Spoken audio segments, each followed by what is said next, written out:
I think one of the most common problems that people have is not that they don't know what to do to dramatically move their life forward in a substantial way. Like, you know exactly what you need to do right now. There's probably something that you've been avoiding like the plague, but the problem is not that you don't know what that is. The problem is that you just can't bring yourself to do it. And that's the common theme every single day, is that when you sit down to do this thing, you feel a feeling. And it almost seems unfair how potent this feeling of resistance is, because it's usually only present when you think about doing things that are genuinely good for you. So it's like, what's the deal with that? Why does it seem like life is set up that way? Wouldn't it be better if you just actually enjoyed doing difficult things? Wouldn't it be better if you actually had the motivation to be creative, or to write a paper, or to do your taxes? Like, you probably want nothing more than to be someone who genuinely enjoys and looks forward to doing the things that are good for you, doing the things that empower you. Recently, I've been thinking,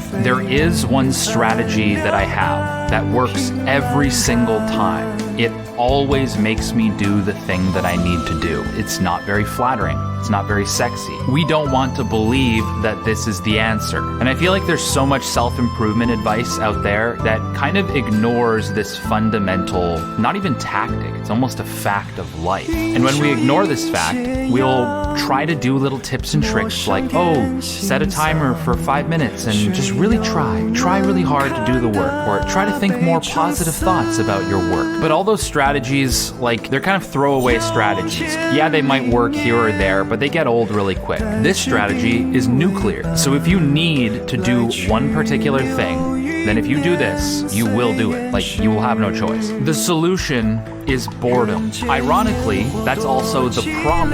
The solution and the problem are the same thing. You don't want to do that work because it's so boring to your brain. You want to gouge your eyes out. All of these distractions that you have around sound so much more entertaining than doing that thing. So you always have a back door. Why in hell would you write an essay when you could be checking Instagram, when you could be watching YouTube videos like this one? But the key realization is that your brain doesn't see objective entertainment values. It's always relative. A good analogy for this is when you're spending all day outside in the sun, it's a super bright day, and then you walk into a dim room or a store. That indoor space feels super dark. You're like, man, I can't see anything. What is this? And then you see that weird, like, fake sun in your periphery that starts to fade. Everything looks like weird and purpley. And in a very similar way, if you've been asleep for a couple hours and you have to get up and go to the bathroom, you turn the lights on and it's just blinding. It's not that that bathroom is any more bright than it was before you went to bed when you were brushing your teeth. It's just that your brain interprets things using contrasts. It uses comparison. So the key is to utterly delete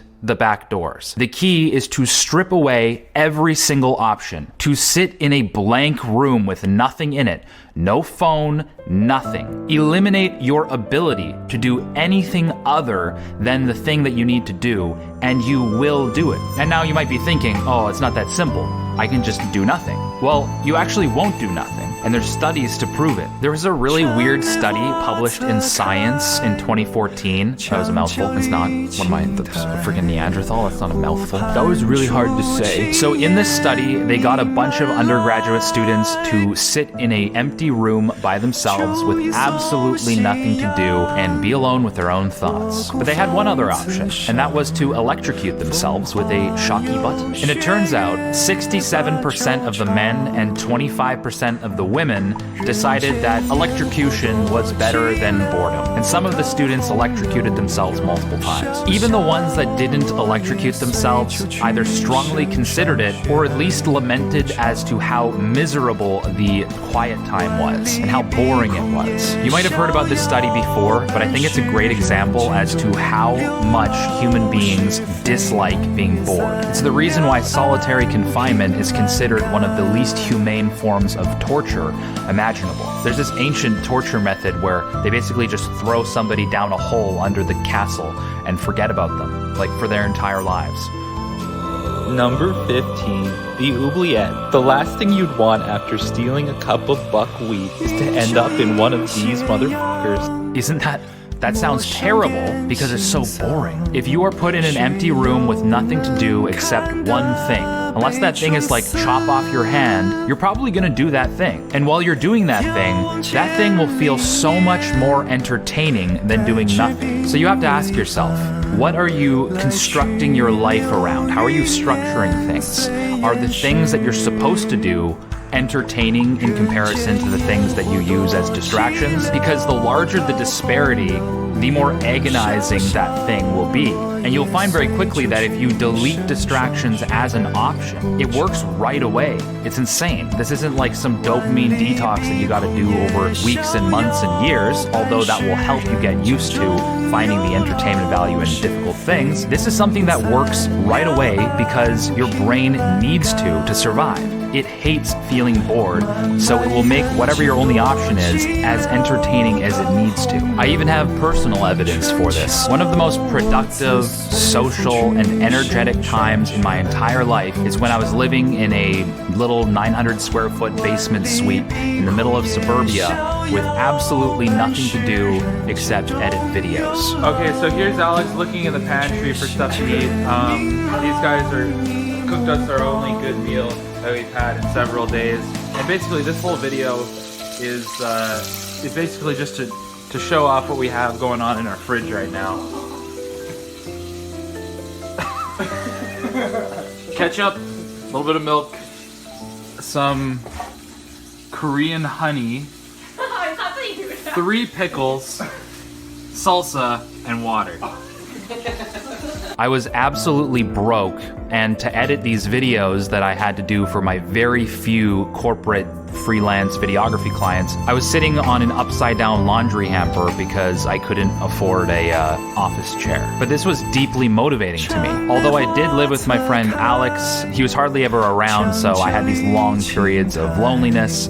But that sting of loneliness made me social. It made me make plans. It made me seek opportunities. My lack of money made me seek money. And most importantly, the lack of things to do in there, the lack of distractions that I surrounded myself with, made me extremely bored. Bored enough that editing videos and being highly creative and doing what I love actually felt entertaining as well. So there's a perfect example of my environmental conditioning helping facilitate a mindset of creativity, an attitude of productivity. It's because I had very few other options. So in summary, if you have something you need to do right now, then eliminate all your backdoors. Turn off your phone. Remove your gaming PC from your room. Remove your Xbox. Auto-hide the toolbar so when you're thinking of the next word to write, you don't look at Safari and automatically click on it. And in living life this way and treating productivity this way, it's not that you're going to live a less entertaining life.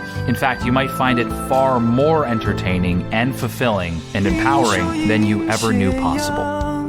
And if you're looking for an excellent way to have more stamina throughout the day so that when you are actually doing the things that you need to do, you can do it for longer, then it will probably help to feel good mentally and physically. Using today's video sponsor, Athletic Greens. You guys already know that AG1 is by far my favorite supplement on the planet. It is an integral part of my morning routine, and it makes me feel so good throughout the day, I almost can't believe it. AG1 supports your energy, focus, gut health, immunity, mental clarity without the need to take multiple products or pills. And I think the reason I feel so good while I'm taking it is because there's almost no competing with the amount of vitamins and nutrients in just one scoop of this stuff. And the fact that it's sourced from real food, real superfoods, condensed down into a bioavailable form, means that your body can actually use it. It absorbs it really well, so you're not just urinating it out. So if you guys are interested in joining me in participating in this very simple health optimization habit that I've been doing for around 2 years now, then use my link in the description below, and you'll also get a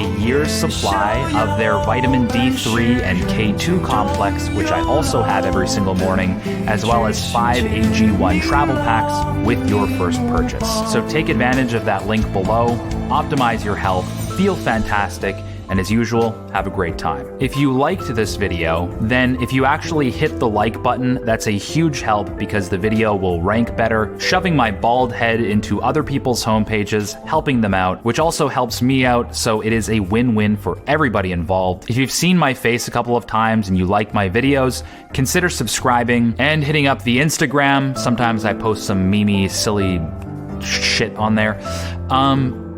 And it's just fun. Other than that though, thank you so much for watching, and we'll catch you in the next video. 城内花侧开，墙角离青苔，湖